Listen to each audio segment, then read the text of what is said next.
মিশরের ক্ষমতা চিরস্থায়ী নয়, শাসনের জুলুম চিরকাল থাকবে না। মিশরের মূল কাঠামোর আমল পরিবর্তন হবে এবং ধনী গরিবের জায়গাও পরিবর্তন হবে।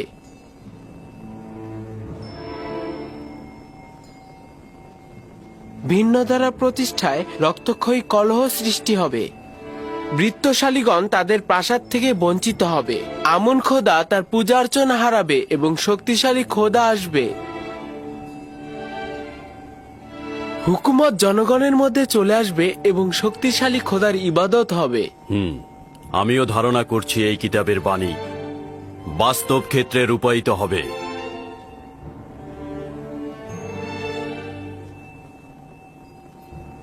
পড়ে যাও।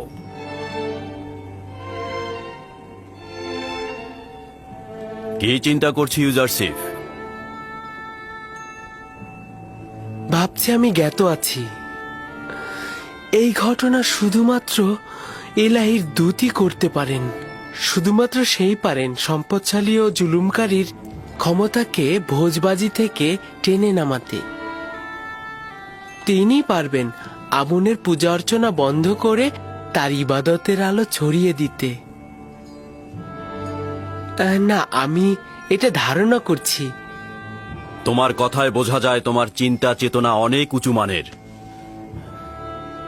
এগুলো কোথা থেকে জেনেছো?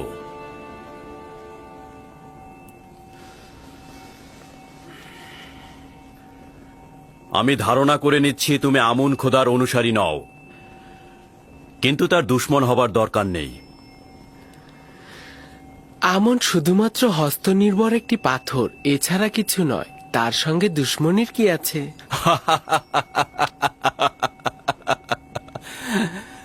তুমি তো দেখছি আমুনকে খোদা হিসাবে মানুই না, আবার দুশ্মনের উপযুক্ত মনে করো না।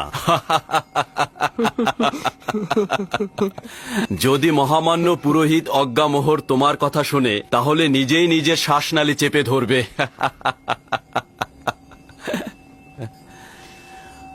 ভুল করেও নিজের মনের ভাব অন্যের কাছে প্রকাশ করবে না, বিশেষ করে জুলেখার কাছে তো নয়, কারণ সে অনেক সংবেদনশীল।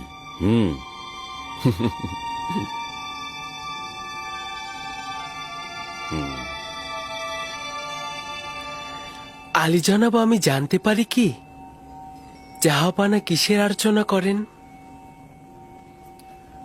পূর্বে সেও আমুনের পূজারী ছিলেন, কিন্তু এখন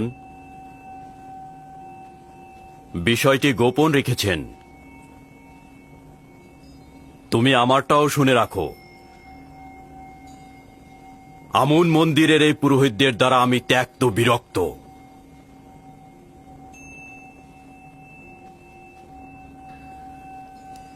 এই বিরক্তির কারণ কি জানতে পারি জাহাপানা? এই মন্দিরের প্রভু দাম্ভিক ও স্বার্থান্বেষী।